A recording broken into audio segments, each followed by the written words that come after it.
بسم اللہ الرحمن الرحیم۔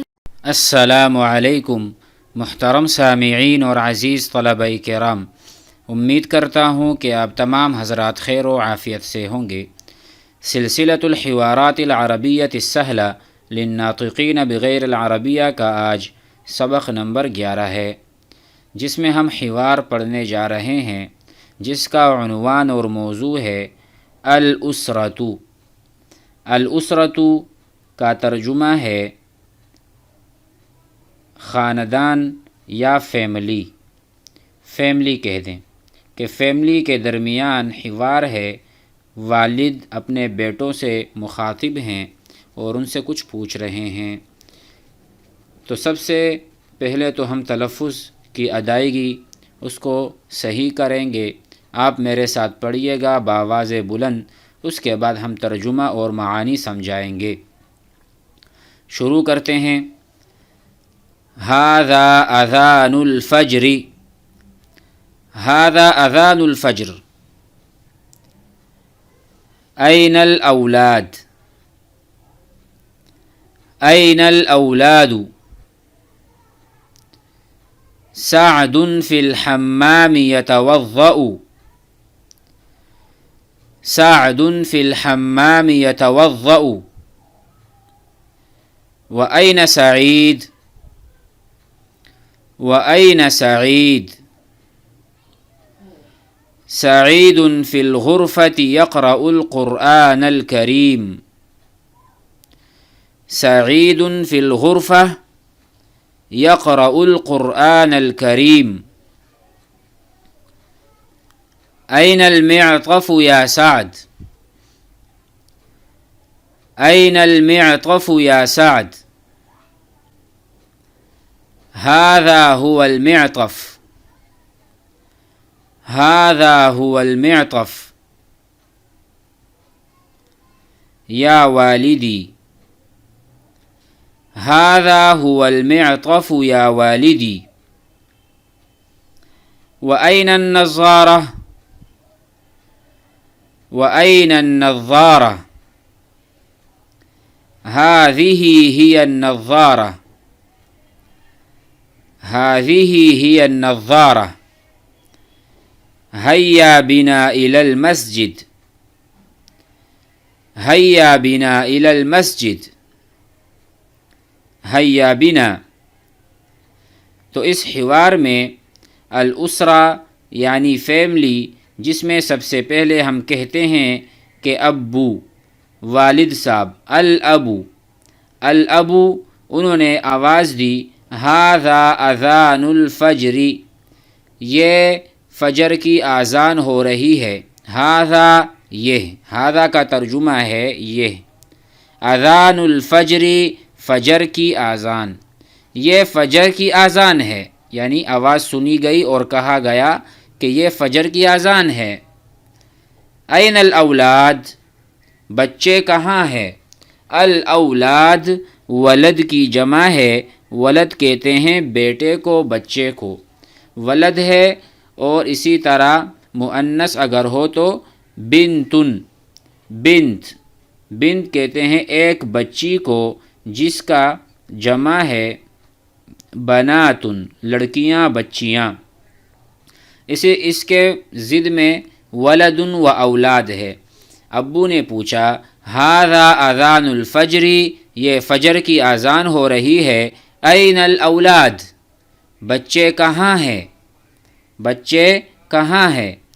تو امی نے یہاں پر امن کہتے ہیں ماں کو، الام، الام، جس طرح الابو ہم نے پڑھا ابو، باپ، الابو، باپ نے یہ دو جملے کہے تو ماں نے جواب دیا الام، اس نے کہا سعد، سعد فی الحمام یتوضأ، سعد جو ہے وہ حمام میں ہے، حمام کہتے ہیں واش روم کو، حمام، سعد فی الحمام یتوضأ، یتوضأ وہ وضو کر رہا ہے، سعد حمام میں وضو کر رہا ہے، نماز کی تیاری کر رہا ہے۔ یتوضأ، اس کا فعل ماضی ہے توضأ، اس ایک آدمی نے وضو کیا۔ توضأ مضارع ہے یتوضأ، یتوضأ وہ یعنی سعد وضو کر رہا ہے واش روم میں۔ اس کے بعد ابو نے پوچھا وَأَيْنَ سعید، وَأَيْنَ سعید، اور سعید کہاں ہے؟ اس کے بارے میں امی نے یا ماں نے جواب دیا سعید فی الغرفۃ، سعید کمرے میں ہے۔ الغرفۃ کہتے ہیں کمرے کو۔ سعید فی الغرفۃ، سعید کمرے میں ہے۔ یقرأ القرآن الکریم، یقرأ وہ پڑھ رہا ہے قرآن کریم کو۔ قرأ یقرأ، قرأ فعل ماضی ہے قرأ، اس ایک آدمی نے قراءت کی۔ یقرأ وہ ایک آدمی قراءت کر رہا ہے یا کرے گا، تو یقرأ وہ کون ہے؟ سعید ہے۔ سعید تلاوت کر رہا ہے، قراءت کر رہا ہے کمرے میں۔ پھر ابو نے سوال کیا این المعطف یا سعد، اے سعد، یا سعد، اے سعد۔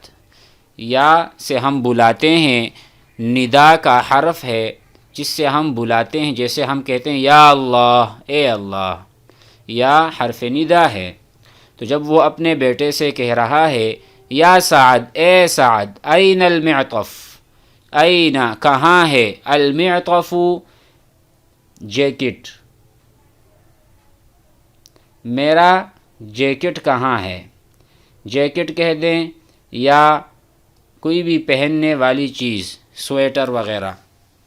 این المعطف، میرا جیکٹ کہاں ہے، شاید سردی کا موسم ہے جس میں وہ جیکٹ پہن کر نماز پڑھنے چلیں گے۔ این المعطف، میرا جیکٹ کہاں ہے یا سعد، اے سعد۔ تو سعد نے کہا ھذا، یہ رہا، ھذا اس میں اشارہ ہے قریب کے لیے، یہ۔ میں نے کہا این القلم، قلم کہاں ہے، آپ نے کہا ھذا قلم، یہ قلم ہے، ھذا یہ۔ تو انہوں نے بھی اپنے باپ کو جواب دیا ھذا هو المعطف، یہ رہا وہ جیکٹ، یا والدی، اے میرے ابو، اے میرے والد صاحب، ھذا هو المعطف یا والدی، یہ رہا آپ کا معطف میرے والد صاحب۔ پھر پوچھا وَأَيْنَ النَّظَّارَةُ، اور کہاں ہے النظارہ، میری عینک، عینک چشمہ۔ وَأَيْنَ النَّظَّارَةُ، میرا چشمہ کہاں ہے، میری عینک کہاں ہے۔ تو آپ کو پتہ ہے النظارہ یہاں پر مؤنث ہے جس کے اخیر میں تا ہے، دیکھیں یہ تا علامت مؤنث ہے۔ تو پہلا چونکہ معطف تھا، معطف مذکر لفظ ہے، تو مذکر کے لیے ھذا، ھذا ہوا، ھذا ہوا، دونوں مذکر استعمال ہوئے، یہ رہا آپ، یعنی جیکٹ یہ رہی۔ جبکہ النظارہ مؤنث ہے تو اس کے لیے اشارہ بھی مؤنث چاہیے، تو کہا ھذہ ہی النظارہ، ھذہ ہی النظارہ، یہ رہی آپ کی عینک۔ تو لفظی طور پر النظارۃ لفظ مؤنث ہے، کلمہ مؤنثہ ہے، اس لیے ھذہ کا استعمال ہوگا، اور چونکہ قلم یہاں پر مذکر ہے اس لیے ھذا کا استعمال ہوگا۔ مثلا میں کہتا ہوں یہ لڑکا ہے، یہ لڑکا ہے، لڑکا مذکر ہے تو اس لیے میں کہوں گا ھذا ولد، اور بنت، بنت کہتے ہیں لڑکی کو، تو یہاں پر ہم لکھ دیتے ہیں ھذہ بنت، یہ لڑکی ہے۔ اسی طرح یہاں پر بھی ھذا هو المعطف وھذہ ہی النظارہ، اس کو ضرور ذہن نشین کر لے کہ کوئی مؤنث چیز سامنے ہو تو ہم ھذا کہیں گے، یعنی ھذا رجل، یہ آدمی ہے۔ اگر کوئی مؤنث چیز ہو ھذہ امرأۃ، یہ عورت ہے، ھذہ بنت، یہ لڑکی ہے، ھذا سریر، یہ چارپائی ہے، ھذہ نافذۃ، یہ کھڑکی ہے، ھذا باب، یہ دروازہ ہے، ھذہ سجادۃ، یہ جائے نماز ہے۔ اس کو ہم سیکھیں گے انشاءاللہ، الفاظ کا ذخیرہ آتا رہے گا۔ آگے چلتے ہیں۔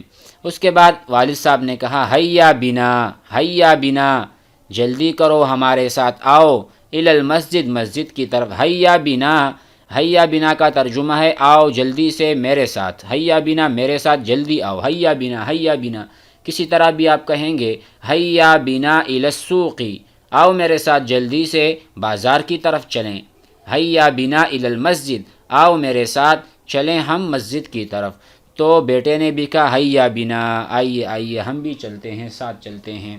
تو آج کا حوار سمجھ آیا ہوگا، لیکن ضروری ہے کہ ہم پریکٹس کریں، حوارات کو حفظ یاد کریں اور آپس میں تکلم کریں جوڑی دار کے ساتھ، تاکہ ہماری زبان عربی سے مانوس ہو جائیں اور ہمارے لیے عربی بولنا آسان ہو جائے۔ السلام علیکم ورحمۃ اللہ۔